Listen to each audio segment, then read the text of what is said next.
दोस्तों नमस्कार। आज मैं बात करने वाला हूँ उस जनरल प्रॉब्लम्स के बारे में जिसके साथ ये समस्या हमेशा बनी रहती है या ये समस्याओं से काफी लंबे समय से आप फाइट कर रहे हैं।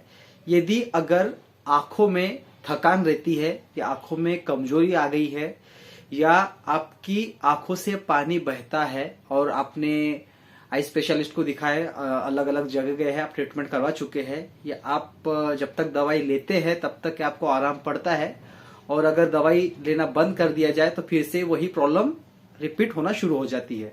तो ऐसी परिस्थिति में आपको मैं आयुर्वेद की सबसे बेस्ट औषधि के बारे में बताने वाला हूँ जो डायरेक्टली आपके आंखों संबंधित विकारों पे बहुत अच्छा काम करती है। मान लीजिए कि आप टीन एज के हैं या आप 25 से 30 साल की उम्र के हैं या 35 साल की उम्र के आसपास के हैं और आप स्टडी कर रहे हैं, आप कंप्यूटर वर्क करते हैं या आप ऐसा काम करते हैं जिसमें आपको आंखों का यूज ज्यादा करना पड़ता है। दिन भर आंखों को स्टेबल करके उसी चीज को देखते रहना या उस रीडिंग करते रहना, या आप ऐसा कोई मशीनी वर्क करते हैं जिसमें आपको उस स्क्रीन की तरफ ध्यान रखना होता है, जिस कारण से आपके आंखों में बहुत सारी प्रॉब्लम्स, अलग अलग विकृति आ चुकी है, जैसे आंखों से पानी बहना या आंखों में कमजोरी होना या आंखें जल्दी थक जाना। ऐसा लगता है कि आंखों में भारीपन आ चुका है और उस कारण से सर दर्द देता होगा आपका। तो ऐसी परिस्थिति में, ऐसी सिचुएशन में आयुर्वेद में सबसे बेस्ट औषधि होती है बादाम। आप किसी भी बंसारी के पास से बादाम लेके आइए, जो जनरली किसी भी किराना शॉप में मिल जाता है, बंसारी के पास मिलता है। कड़वा बादाम नहीं लाना है, जो बड़ा बादाम होता है उसका यूज आप करेंगे, जो मीठा बादाम होता है उसका यूज करेंगे। अब इसमें आपको इसका यूज कैसे करना है इसको समझा देता हूं कि इस समस्या में किस तरह से काम करेगा। और आपको इस फॉर्मूले को रेगुलर रखना है, कंटिन्यू रखना है। ऐसा नहीं है कि 1 महीना 2 महीना खा लिया तो उसके कोई रिजल्ट नहीं दिख रहे या रिस्पॉन्स नहीं दिख रहे तो इसको मैं बंद कर देता हूं या बंद कर देती हूं।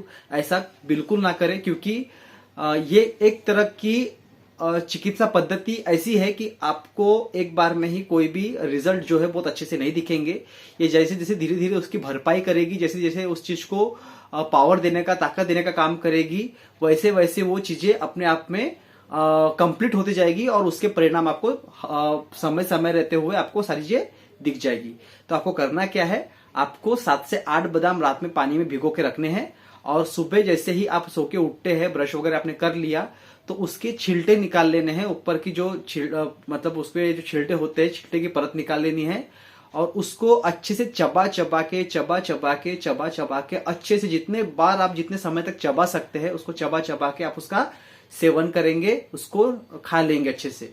ठीक है, आप 2 दाना 3 दाना करते हुए आप उसको खा सकते हो धीरे धीरे करके। ऐसे करते करते आप 6-7 दाने जो है या जो आपने रखे हुए हैं बादाम उसको भिगो के उसको आप खा सकते हैं। अब इसके बाद जैसे ही आपने बादाम खा लिया उसके बाद आपको मिश्री वाला जो दूध होता है उसका सेवन करना है 1 गिलास तक, 1 पाव 250 ml तक आपको उसका यूज करना है दूध का।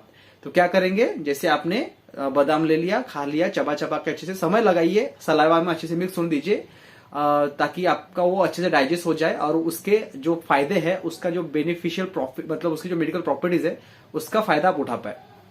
तो आप क्या करेंगे, चबा चबा खा लिया, आप फिर उसके ऊपर आप दूध पी लेंगे मिश्री वाला। याद ये रखना है आपको कि आपको शक्कर का उपयोग नहीं करना, आपको धागे वाली मिश्री या देसी खांड जो आती है उसका आप यूज कर सकते हैं। आपको ऊपर से गुनगुना दूध मिश्री डाला हुआ इसको पी लेना है। इसका प्रयोग आप निरंतर करते रहिए। ये समझ लीजिए, मान लीजिए जिनको भी आंखों संबंधित, आंखों की कोई भी समस्या है, चाहे उनकी रेटिना कमजोर क्यों ना हो रही हो, आपको बस इतना ध्यान रखना है कि इस प्रयोग को आपको कंटिन्यूस करना है। ऐसा नहीं कि 1-2 महीना, 15 दिन, 20 दिन या महीना 2 महीना कर लिया छोड़ दिया, नहीं, रेगुलर आप कर सकते हैं। इसके बहुत से फायदे हैं। बादाम अपने आप में ही बहुत बड़ी औषधि है जो शरीर के बाकी अन्य अंगों पे भी उसका बहुत अच्छा प्रभाव होता है, धातुओं पे अच्छा काम करता है। ठीक है, और उसमें ऐसा एक ऑयल पाया जाता है जिससे आपकी लुब्रिकेशन, जो जॉइंट्स की लुब्रिकेशन होती है, इसकी भी भरपाई कर देता है। तो आपको इसको रेगुलर लेना चाहिए, आपके स्किन के लिए हेल्दी होता है। बादाम जो है उसको आप रेगुलर लेते रहिए। दूध में कैल्शियम होता है, तो ये आपके हड्डियों में जितनी भी कमजोरियां है या बोन डेंसिटी की, बीएमडी की समस्या है, बोन डेंसिटी की प्रॉब्लम है, उसकी भी भरपाई करेगा। और जिसमें आप मिश्री का यूज करते हैं तो वात नाशक होती है मिश्री का प्रयोग करिए और अपने जो शुक्र धातु है उसको बढ़ाने का भी ये बहुत अच्छे काम करते हैं मिश्री। तो ये तीनों को कॉम्बिनेशन आप यूज करिए, निश्चित ही आपको अच्छे लाभ मिलने लगेंगे। कुछ खान पान में परिवर्तन रखिए, ऑयली फूड, जंक फूड वगैरह सब बंद कर दीजिए, सात्विक भोजन लीजिए और ध्यान रखिए, मांस, मदिरा, मटन, मांस, मच्छी, सिगरेट, तंबाकू जैसे जो नशीले पदार्थ होते हैं या जो वसा युक्त चीजें होती है या फैटी चीजें होती है, ऑयली चीजें होती है, खट्टी चीजें होती है, इसका पत्ते रखिए तो आपको निश्चित ही बहुत जल्दी लाभ मिलेगा। तो इस प्रयोग को जरूर करिए और कंटिन्यूस करते रहिए। पैसा खर्च नहीं होता है, क्योंकि आंखों से ही अपनी दुनिया को देखते हैं कितनी सुंदर है। अगर आंखें नहीं रहेगी या आंखों की तरफ हम अपना ध्यान नहीं देंगे, इस पॉल्यूटेड दुनिया में जब हम बाहर निकलते तो अलग अलग तरह के केमिकल्स से हमारी आंखें फाइट करती है। तो इसमें भी आप बहुत अच्छा प्रयोग इसका कर सकते हैं। त्रिफला के पानी से आप आंखों को धोइए रोज सुबह अर्ली मॉर्निंग, और खाने में जो मैंने औषधि का जो नुस्खा आपको बताया इसका प्रयोग करिए। नेक्स्ट वीडियो आपको किस टॉपिक पे चाहिए प्लीज मुझे कमेंट करके जरूर बताइए। तब तक के लिए मिलते किसी दूसरे नए वीडियो में। धन्यवाद।